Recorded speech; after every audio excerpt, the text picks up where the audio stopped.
We're here because of God's grace. It's through God's love and grace that we acknowledge the First Nations people on whose land we meet. We acknowledge their care for country, land, oceans, and waters. We acknowledge elders past, present, and future. We acknowledge past injustices. And we acknowledge the need through Jesus and with Jesus to work towards conciliation. You've found the Next Steps podcast from Citywide Baptist Church, where we go deeper and wrestle with the stuff we talk about on a Sunday morning. So please join us as we take next steps together.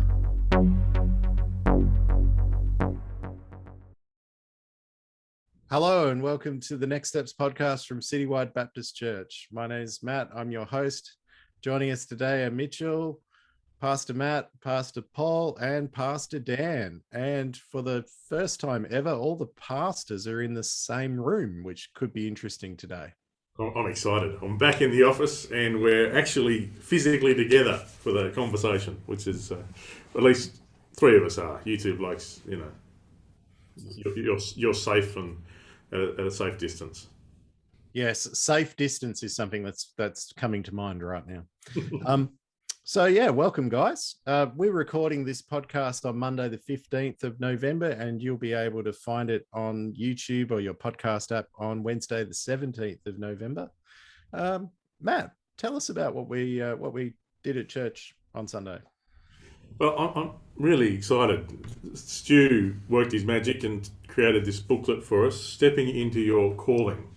And a number of people have been saying to me, look, you talk a lot about calling, and I think I get it, but I'm not actually sure if I get it. And so this is our best attempt at naming what we mean by calling. And at the heart of the understanding is this diagram that Stu put together, which won't be very visual for anybody listening to the podcast, but it's there for those who are on video.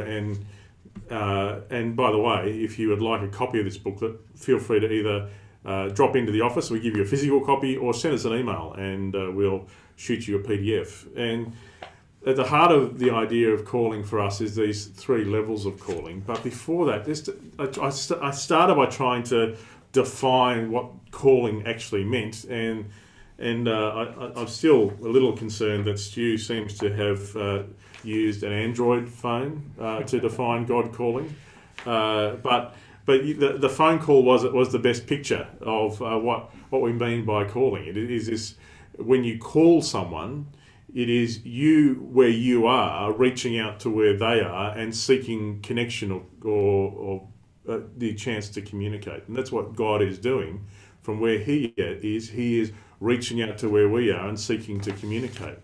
And beyond that, I also talked about when you're in the Australian bush and you're lost, you yell out cooey.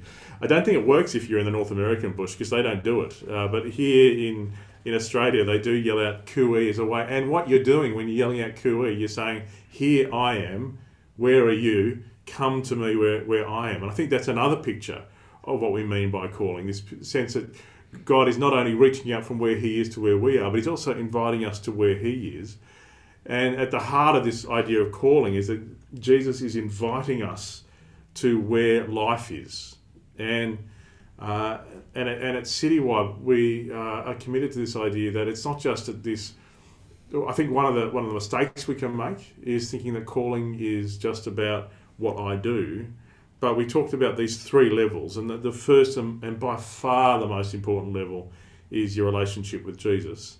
The second is what it means to live like Jesus, and the third is the specific way God is inviting you to live your faith in the specific context He has you with, the specific gifts He's given you. There are particular things He's inviting you to do with your day today. And that's what we mean by your specific call. And as we launched into this conversation, which we'll be having over these 2 weeks, I said that I really do think that the clearest picture of the vision for our church is summed up by Ephesians 4:11-16. This sense that God has given some people the particular task of caring for the church. And he listed the apostles, the prophets, the evangelists, the pastors, and the teachers. But the measure of their success is that people grow up into the knowledge of the Son of God, that base level, that people get to know Jesus and have a relationship with Jesus, but also that they grow into the whole measure of the fullness of Christ. They actually live Jesus, and also that each part does its work. That every one of us has a unique work of service, and that when the leadership, the ligaments are doing their job, that all of us find our unique place, the particular call that God has on our lives. So you see that there in Ephesians. You also see, though, it's not just the church, those who are called to serve the church's task to do that, that it only works when we, speaking the truth in love, grow to become, in every respect, the mature body of him who is the head of the church, and it's Jesus. That is, Jesus is the head of the church, not the pastor or anybody else who thinks they are. And it's only as everybody in the church is speaking the truth in love that we head in that direction. And so what we're saying is this is our vision for the church. We want to be a place that looks for and sets aside those who are called to particularly serve the church, but that we understand that that's not the main game, that their job is to be the ligaments that help people connect with each other and connect with Jesus and enable them to do the work that God has for them. That at the heart of it, there is this relationship with Jesus, and that is the most important thing.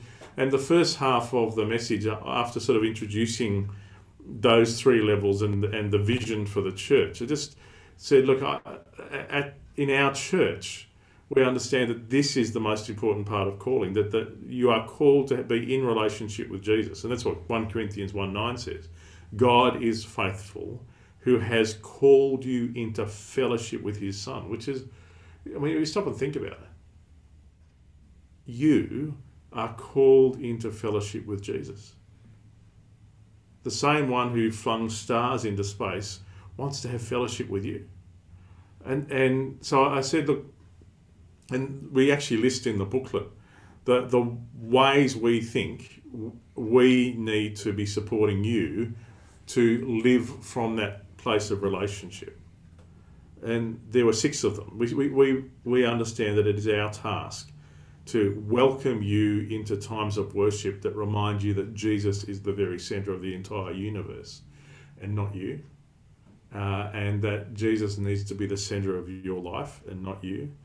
We want to be reminding you how much Jesus loves you, no matter what your past has been. We want to encourage you to regularly reflect on the parts of your life that aren't surrendered to him. We want to continually invite and encourage people who haven't yet done so to surrender their lives to him, that there is no other path to life. And we want as many people to find this life as possible. We want to also encourage you to find real relationships with people who are also following Jesus. And we want to provide both encouragement but also tools to help you spend time with Jesus each day. Because there isn't a way for Jesus to be the centre of your life unless you're actually spending time with him. And so they're the 6 things we say, these are the ways that we as a church believe it is our task to do this stuff to help you step into this fundamental level of being called into relationship with Jesus. And finished by challenging people to think about how have they actually experienced life through Jesus. And that's kind of how we landed the first part of the message, just landing it there and saying, how in your experience, so Jesus says he is the way, the truth and the life. How has that actually worked in your life? So there's a lot in that. I always leave feeling a bit frustrated that there was more I wanted to say, but for me, that really does begin to encapsulate what our church and what I believe the church is all about. Yeah, thanks, Matt. Paul, What's your response to that? It's interesting. I agree with what Matt was saying, but I really struggle with the term calling and the three levels of calling. And I've actually just, while Matt was talking, I was thinking about it, and I think I've worked out why I struggled with calling. And it's to do with my own interpretation of what calling is. Calling is me physically going out and doing something. Where if you actually think about the three levels of calling, the first one is someone calling you, and that's Jesus calling you, God calling you. The second one is you both call and be called, and that's when you grow together. You've got this discipleship, you've got fellowship, you've got community.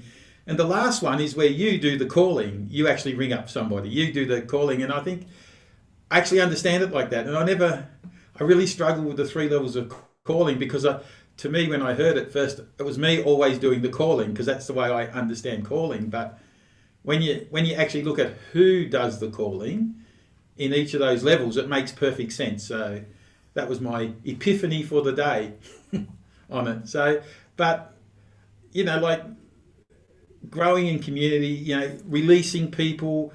And I think Matt had a bit to say in the first one, which he didn't mention, which was as a church, we're going to welcome people and we're also going to release people. And it's just part of the life of a church.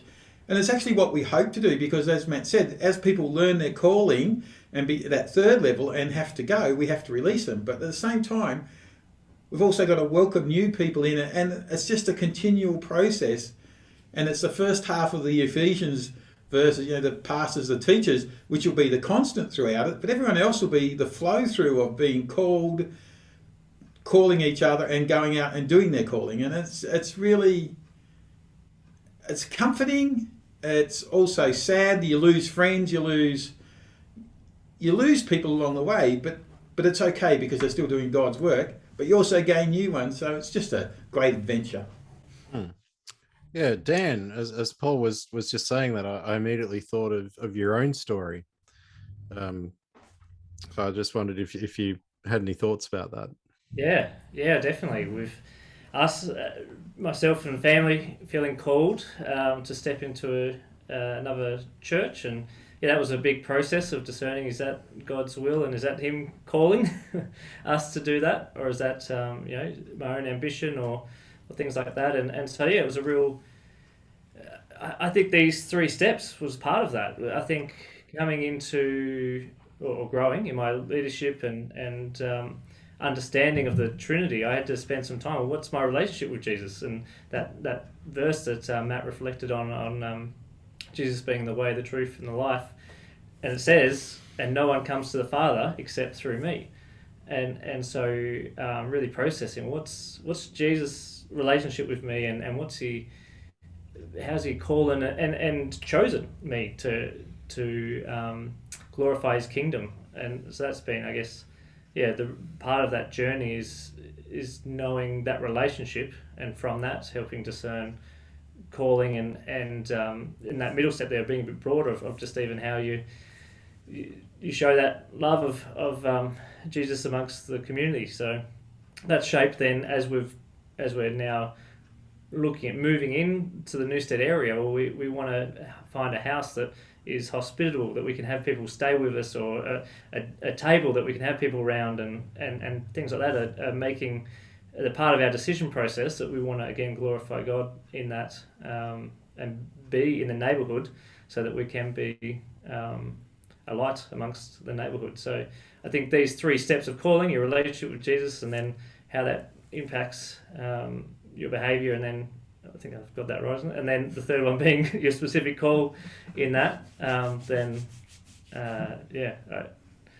it has been, it's worked out in my life and how I'm stepping into this call into Newstead, and also what I thought as Paul finished there was about Malcolm as well, stepping in Yeah, that way as well, just feeling that God's calling him to the neighbourhood, and that's coming from his relationship with Jesus and his challenge and reflection, and like I say, sometimes it means that it calls us into things that out of our comfort for one, but two, out of some relationships that we have that we don't maybe want to let go of, but it's for His kingdom's sake. Hmm. Yeah, Mitchell, how does all this talk about community, calling, people coming, people going, how does this all land for you? Yeah, well, I actually just wanted to ask a question, if that's right. And I was just Go. thinking about the 3 steps of calling through what you were talking about. And I was just thinking, is us achieving our specific calling something that will naturally come together as we, 1, have a relationship with Jesus, and 2, live the Jesus way? Or is it something that will need further progress or effort or something additional to that?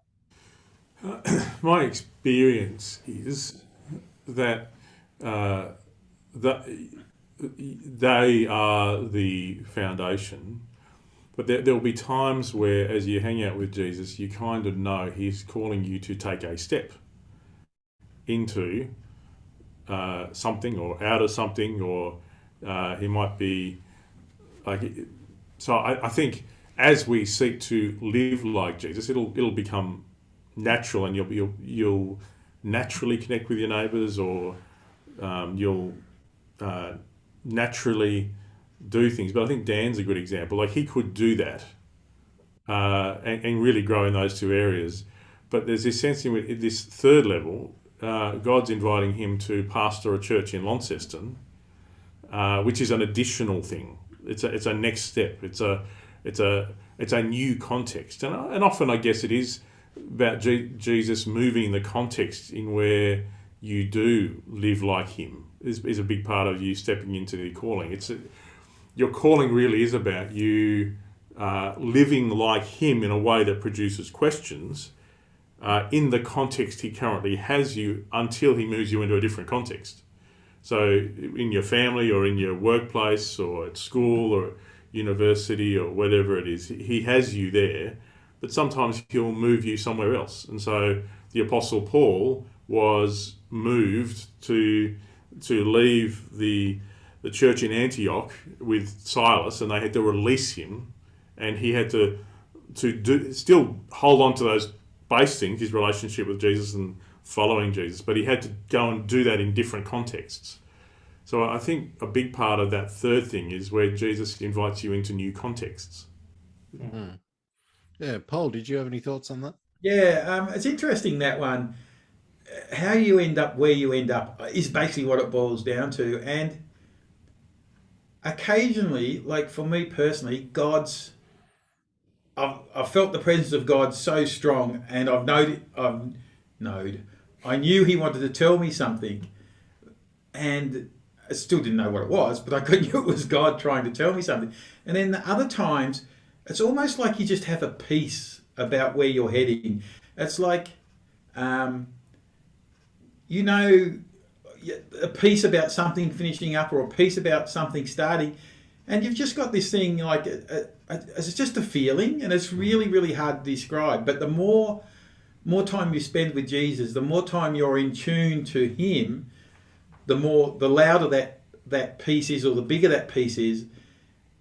And a lot of times I firmly believe that God doesn't necessarily make it super obvious, but He'll shut doors and He'll open doors. And it's just, that's where you've got to be in tune with God, is to get that particular point in time. And you can do all the skills inventories you want, I believe, but in the end, you've just got to listen to God. It's easy said, hard to do, and hard sometimes when you're in a hurry and God still wants you to learn lessons. Yeah. I know, Dan, I'll jump to you in a minute, but I know what Paul just said. Like, I would answer that question virtually the same way. Like, it rings so true to me that He'll close doors sometimes. Sometimes He'll give you this sense of like, this is right for me to do. You'll just feel at ease with a decision, or you'll feel excited about something that comes up as well. And sometimes you'll feel a bit of warning, and you've got to listen to that as well. So that really resonated with me. Dan? No, I agree with that. And I think our experience on Saturday, we went to Lonnie looking for houses. We looked at 5 different houses and walked away feeling like, I don't think God's saying any of these are the right one. And that's partly also trusting God that He would give us, like Paul said, that sense of peace.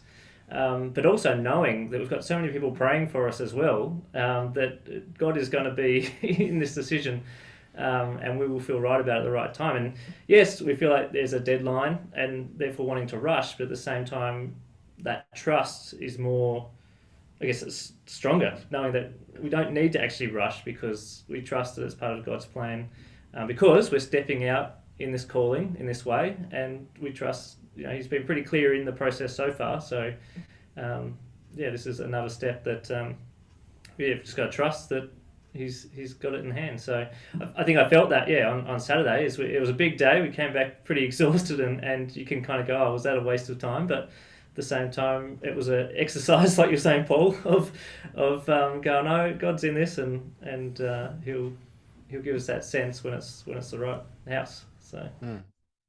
I think often too, when we're trying to figure things out and we're trying stuff out, oftentimes there'll be a bit of synergy that'll happen in your life when things are going the way God wants them to. Like you might make a decision to do a particular thing, and then another slightly unrelated thing will change in a way that goes with that decision that you made, and then another thing might change. It doesn't always happen that way, but it's my experience that you'll often experience that sort of synergy in your life when things are going the way God wants them to in your life. I think also my experience is kind of the counter to that is when God was preparing us to leave Canada, and we were trying to buy a house over there, and just nothing was working, and it was like, and increasingly we were feeling more and more dissatisfied. If God is preparing you to move contexts, then or to change contexts, often you'll feel an increased level of dissatisfaction. Yes. And this synergy you're talking about just doesn't happen. Yeah. Like you're hitting brick wall after brick wall after brick wall, and you think, what is going on? What am I missing? And so it is interesting, even in talking about it, I do think a big part of that third level is about God calling you to new contexts in order to live like Jesus, live the second level. And He will superintend that. And often if you don't feel like, if there's not an obvious new context for you to go to or whatever, then probably what He's saying is stay in the same context you are and live like Jesus there in a way that produces questions out of your relationship with Jesus. And He'll make it clear when it's time to change contexts, is my sense. That's the interesting one, isn't it? When you're unhappy doing what you're doing, but there's no obvious where to go, that is when it gets really, really tough. And I was just thinking about that in the context of Levendale, like we're trying to change the service to a morning service. And over a period of time, the afternoon service got harder and harder to do. Like it was more and more effort for me to go down and do it. And I think actually God provided the short circuit in the end by putting me in the hospital for a couple of weeks. And that actually allowed a closure and allows a new start. And it's just really amazing how, if you look back and reflect back, God's gone, all right, Paul, I know you've had enough here. I know this isn't working, but you're struggling in your own steam to start it again. Hang on, wait for me. And you give me a timeout. And it's actually refreshed everything again. It is amazing how He works. It's just incredible. Yeah. So I don't know whether that's answered your question, Mitch. We sort of moved around a lot there. No, that was great, actually. I really appreciate that. And I could certainly relate to certain things like Matt, you were saying with the synergy bit, because I feel like I've had that as well in certain parts of my life when I felt like I've known what I'm doing is what God has intended for me. So, I really appreciate all that you said. That was actually really insightful. The question on the question, that was a really difficult question. As in, I still don't know how to actually answer that question. And you'll have to remind me what the question again was, Matt. Yeah, it was, how have you experienced life through Jesus? Yeah. I still don't know how to answer it. So I'm open to suggestions about how you should actually think about it. So hang on, what was the wording? How have you experienced life through Jesus? Mm. Yeah, that's an interesting. I'd have to think about that one for a little while before I tried to answer it. Yeah. Yeah, I got there and I went, I don't know what you mean. I really didn't understand where I was meant to be going for the question. So I was just wondering if you could expand on that question in itself. Well, I think there's two levels to it. When we come to that discussion time, I'm happy for people to take it at whatever level they can. Just there's something useful about talking.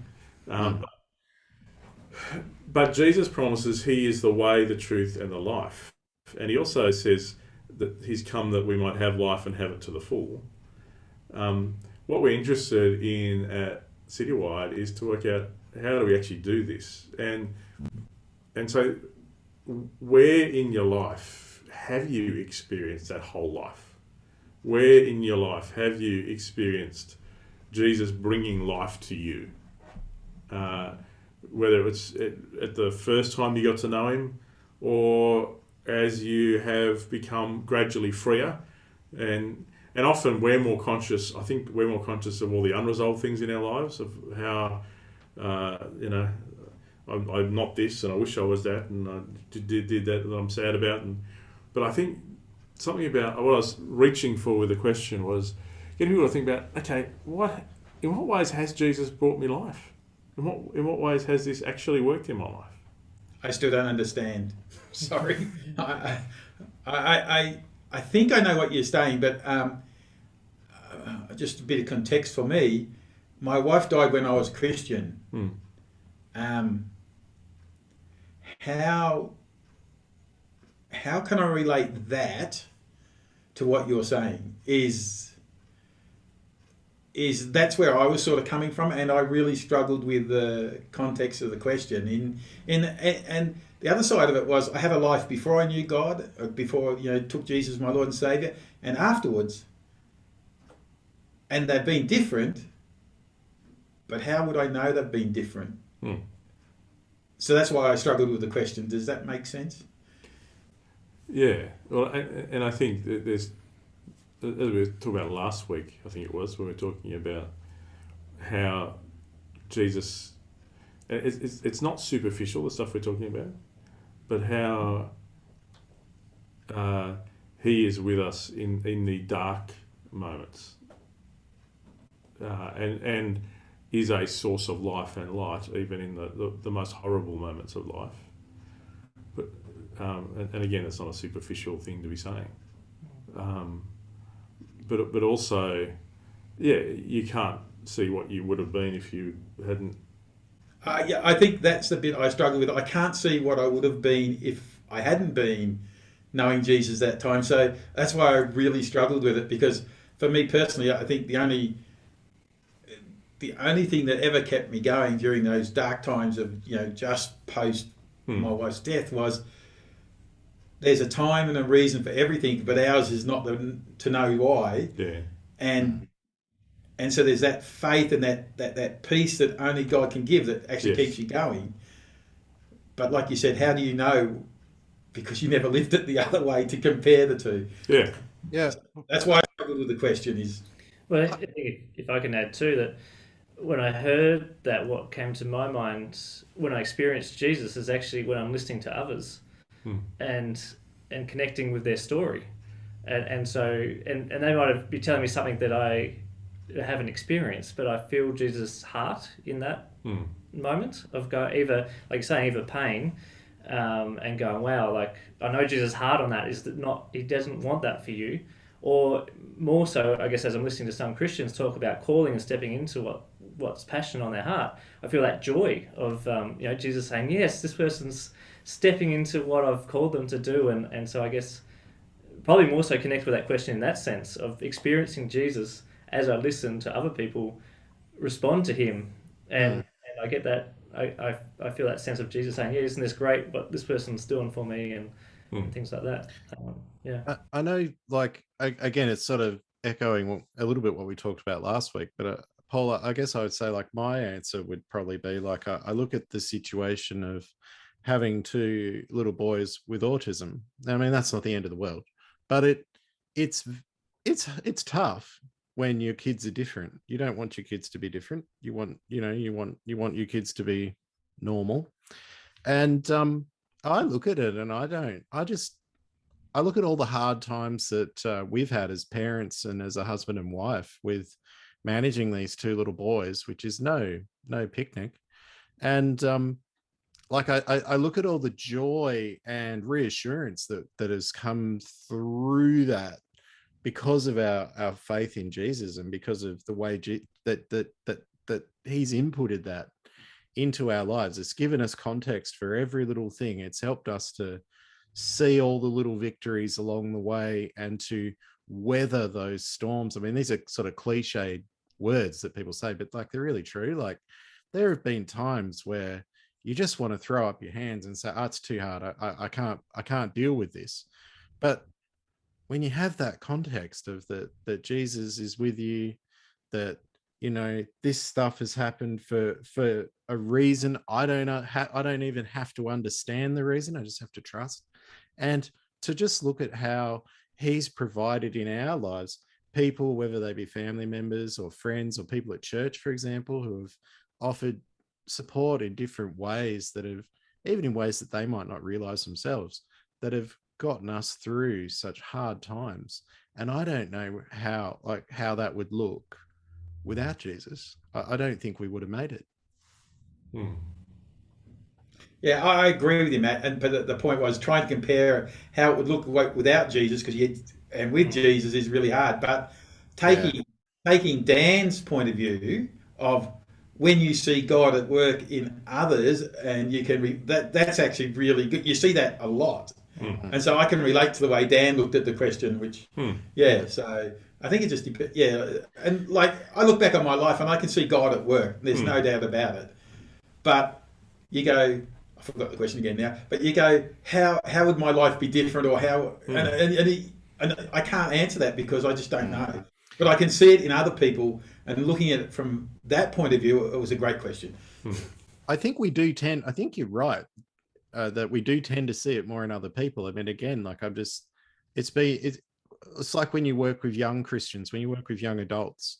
It's been so energizing for me to watch people like Mitchell and the other youth leaders grow this year, like where they started at the beginning of the year and where they are now in terms of their commitment and their own individual faith walk. It's like, wow, it energizes me because I can actually see it happening in their lives.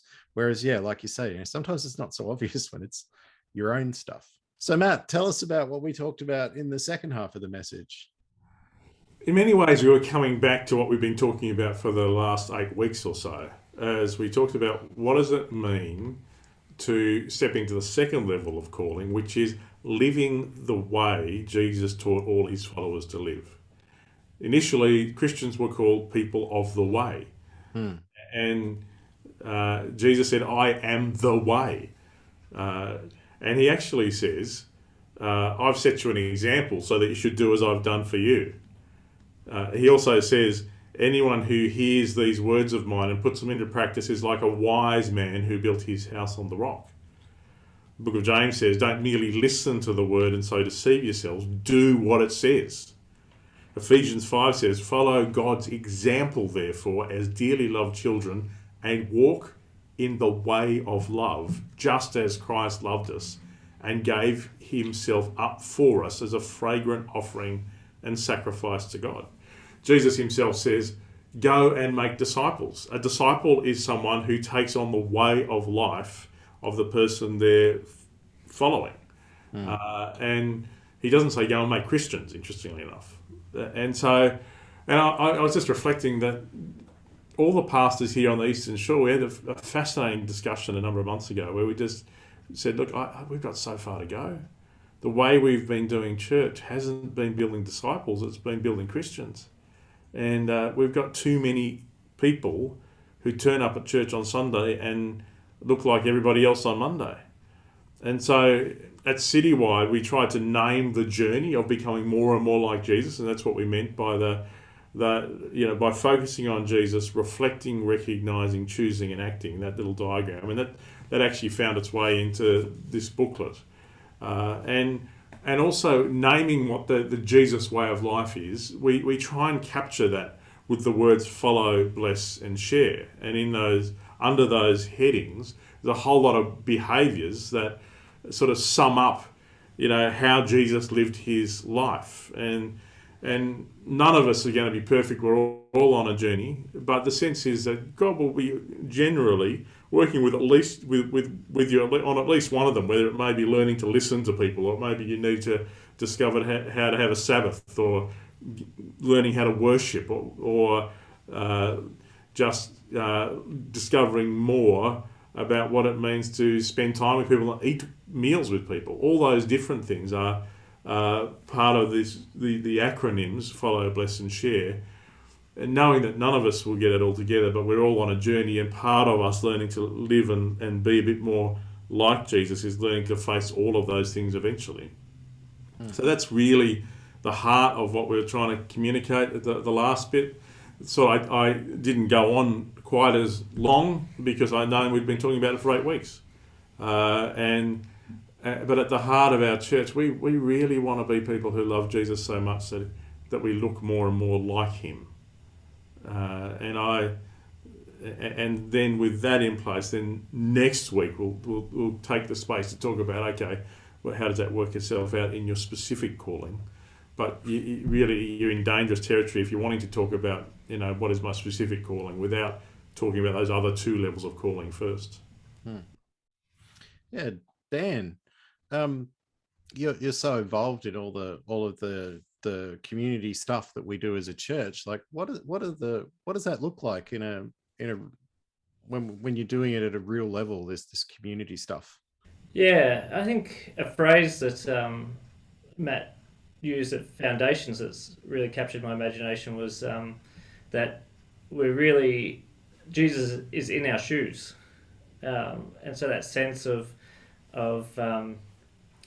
we are his hands and feet. We are to glorify him in the way that we live, and so I think amongst our life groups and time out and a number of youth, like merge and different things.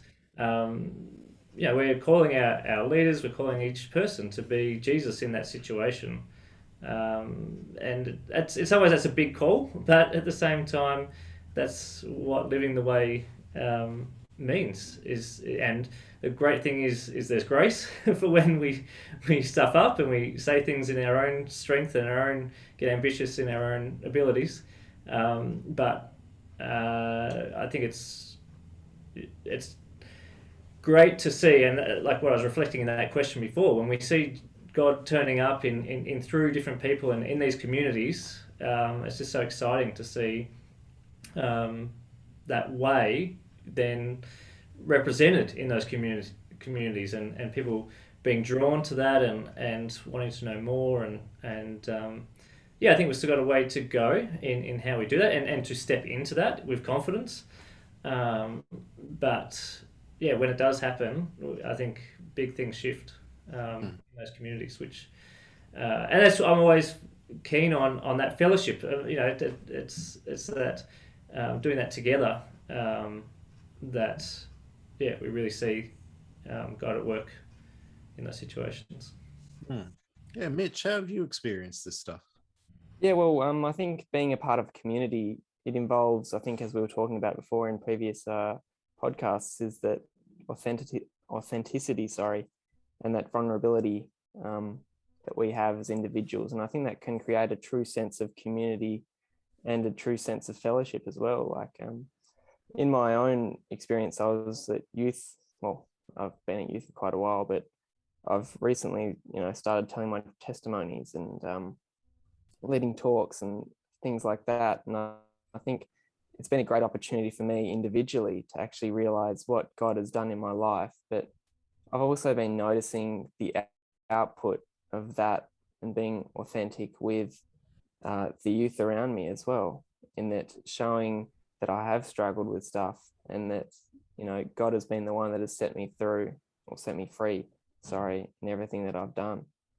But also being a part of that community, having others doing that to me. has been actually really great.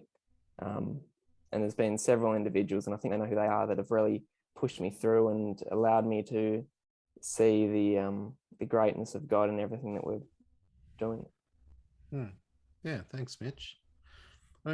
Paul, just how do we do this stuff when it's hard? We've got to deal with people. Everybody's got different agendas, different ideas about how they feel like stuff should work. You've been involved in leading church communities for a long time. How do we do it? I know, dealing with people, it's just the worst, isn't it? Lucky God's given us grace sometimes. That's what I reckon. No, how do you deal with it? It's an interesting one. It's all about choice.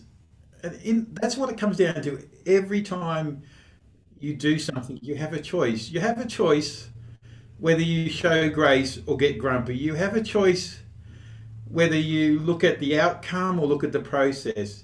You have a choice whether you look at somebody as a child of God or somebody who grates on your nerves. It always comes down to a choice when dealing with community. And I think the thing we need to do and constantly do is just keep at the basics. We just need to be, like the last Next Steps 8 weeks thing. I look back on that and I think it was just a refreshing time, just doing the basics. And I think to grow community, that's the thing we miss out. I don't think we deliberately do it. But if you look at when you're trying to grow community, unless you do the basics right, nothing happens. It's a bit like calling. Unless you do the first step right, the next two don't matter. It just doesn't work. And I just think we just always need to be encouraged and reminded of the basics of Christianity, which is just, love the neighbour like yourself, and have grace. It's just those things. And I think with that, community works. And then you don't get hung up on things like paint colours or drapes or carpet colours or, the wrong biscuits at morning tea. None of that matters, because you go, oh, wow, they tried, they're here, they're smiling. Yeah, I'm not 100% sure, but happy with that. But God's got it. And you just go with it. And that's when community grows and that's when community thrives. And it's just awesome to see. So, Matt, with all this stuff we're talking about, what kind of change and what kind of growth, what kind of stuff do we actually want to see happening in our church communities? Well, we do our best to name it with that acronym: follow, bless, and share. We want to be people who are living that stuff. That each one of those represent a behaviour, and if we're to be honest, the major thing we need to do is be honest. Ephesians says, speaking the truth in love, we will grow up. And I think if we could be a bunch of people who can speak the truth in love, both speak our own truth in terms of where am I actually up to, at what level am I actually following Jesus, and have a few people you can share that with, but also speak the truth in love to someone else about, this is where I'm seeing you doing really well, and this is where I reckon you could be working on stuff. And that's where I think fundamentally I'd love to see us more deeply move into real fellowship where we're speaking the truth in love, framing these questions of what does it mean to live this follow, bless and share way of life. And if speaking the truth in love was at the heart of it, I honestly think we still got a long way to go. But if that was the trajectory, I think we'd be on the right trajectory. It's an uncomfortable trajectory, and so I think the jury's still out on whether we've got the guts to do it or not. Yeah, Dan, what do you think? Yeah. Reflecting on myself, I shared a few weeks ago about prayer. Grabbing that that behaviour on prayer, and how there's times where I feel like I lean a little bit more on my own thinking than stopping. What's God actually want to say about this? And I think collectively, I talked to Pete Clark and his passion for prayer. I think we've got a long way to go in always bringing it to Jesus. So what do you want to do here? And just quickly coming to mind is that story of Saul who's waiting on the Lord, but he's like, no, I need to know, so I'm going to sacrifice this before Samuel got there. It's needing to go, what are we waiting for in the Lord? And it's okay to pray and have perseverance in that. And I think sometimes in our culture where we pray for it once and then we're like, yeah, let's go, but actually having that perseverance. So I know I am challenged with that, and I think I'd love to see more people popping up like Pete, and there's other prayer warriors really in the church.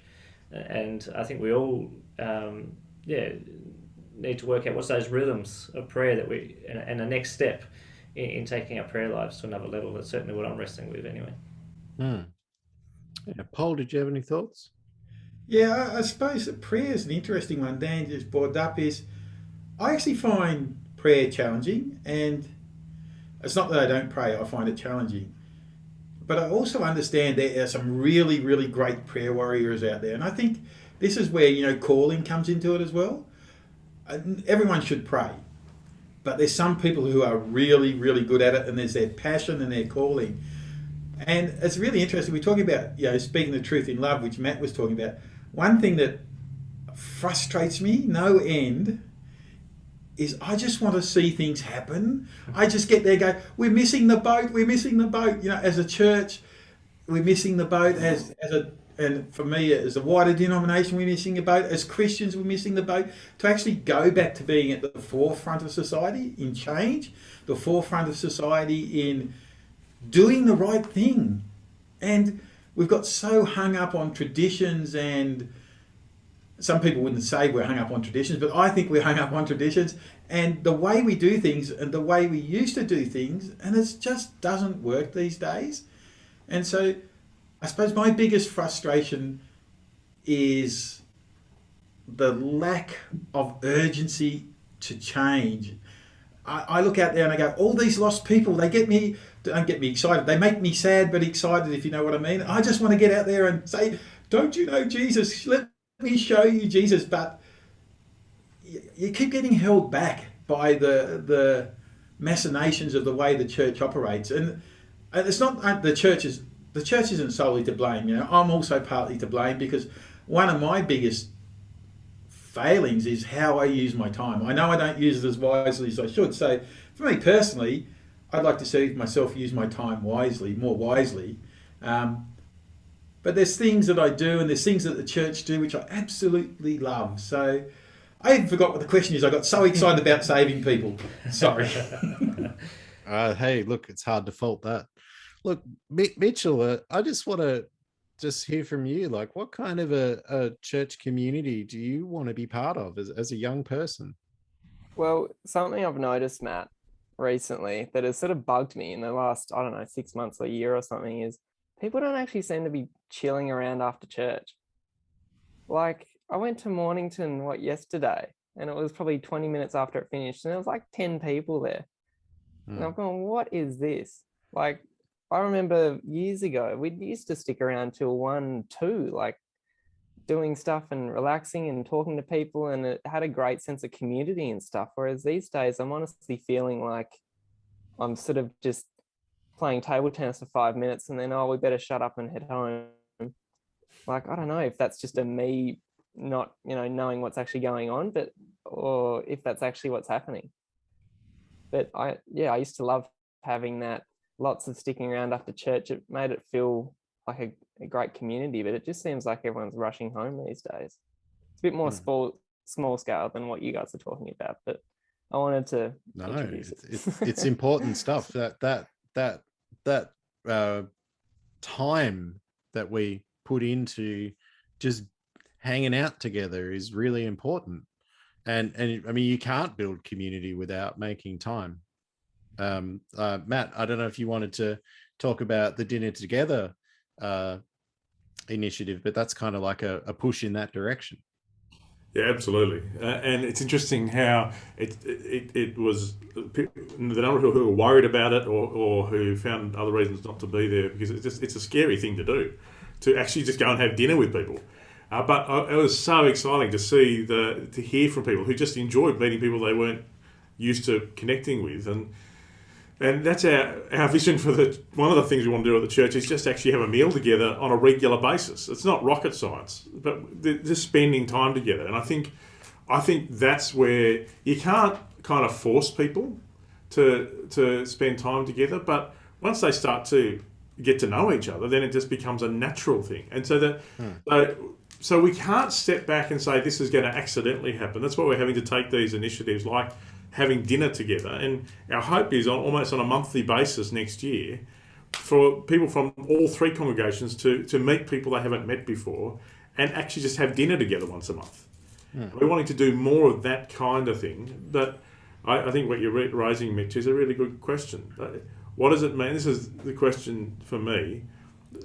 Do we have courage enough to do this? Because there is a way of doing church that is mainly focused on Sunday morning, and do we have courage to be the kind of speaking the truth in love community that that actually helps me name where I am now and have a sense of where I need to move into the future. It doesn't just help me feel comfortable about not moving anywhere.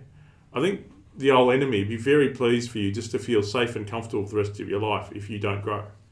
But if we could be the kind of community that encourages each other to grow and actually move into community, I hope we can do it. I hope we can do it.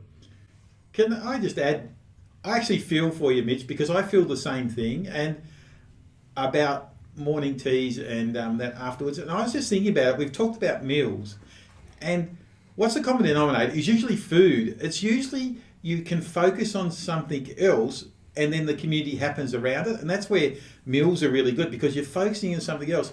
And if you think about Sundays, for me personally, I don't drink tea or coffee. And so it makes it really hard to actually be able to be doing something and have a conversation. You've actually got to go all in the conversation or do nothing. And it's a really big step to actually take. And so this is just me thinking aloud. And we talk about, having monthly meals. Why don't we have more of a focus on Sunday to actually encourage people to stay so they have a reason to stay? And this is where we have different cultures in different congregations. You basically get the Lena Valley congregation, they almost have lunch together every week. Their morning tea is so elaborate that you get a really good feed there, and people do hang around much longer at Lena Valley than they do at Mornington. Because there's something to focus on. I'm sitting here and I'm listening to Mitchell and I'm listening to Paul and I'm thinking they just need to come to Lena Valley, they'll be right. Can I just say, we did used to have sausages and muffins that were served at Mornington. Just thought I'd put it out there. Bring back the hot dog. Yeah, I love it. I would love to have lunch served every week after church. And so just a normal thing. That sounds great. I don't at this stage have a way to facilitate that, but that I would love just for it just to be normal. I'd also love to have breakfast before you arrive, so you get an egg and bacon muffin so you arrive early and have a good coffee, and I think that's the kind of church we want to be, where it's just kind of normal to hang out, have a meal together, and for us in the BLESS acronym, eating with people is actually a spiritual practice. Yeah, it's actually one of the things. Yeah. It really is, and it's interesting. Jesus said of himself, everybody complained about John because he was, he wouldn't drink and he wouldn't eat. But I came eating and drinking. I came partying, and they complained about me. So Jesus made it clear that he loved to have a meal with people, and he is our example. I think I'm looking forward to us being more normal for us to share meals together. And this is where we can learn from the Nepalese. It is just such a part of their culture that they've actually purchased big bain maries so that they can feed the whole church family. And anyway, we've got a way to go, but I love that. I think where the desire is building for us to be tracking in the right direction, I think. Yeah. So Matt, tell us about what we're going to be doing next week. Well, we're back into our Stepping Into Your Calling booklet, and just a reminder again, if you don't have it, please come into the office and we'll give it to you. Otherwise, shoot us an email or message us on Facebook or whatever, and we'll shoot you a PDF. But we're going to be talking about what does it mean with those two fundamental levels of calling in place, what does it mean to then step into the specific call that God has on your life? We'll be unpacking that from the little booklet we've handed out. And there are some particular things we're wanting people to know about what it actually means in practice. And we'll also be talking about how we as a church stand with them as they step into the calling that God has on their lives. Sounds exciting. Okay, so this has been the Next Steps podcast from Citywide Baptist Church. Thanks for joining us. Thanks, you guys, for being part of today. Please subscribe. Please leave comments. Send us your questions. We really want your feedback. And we look forward to being with you next week.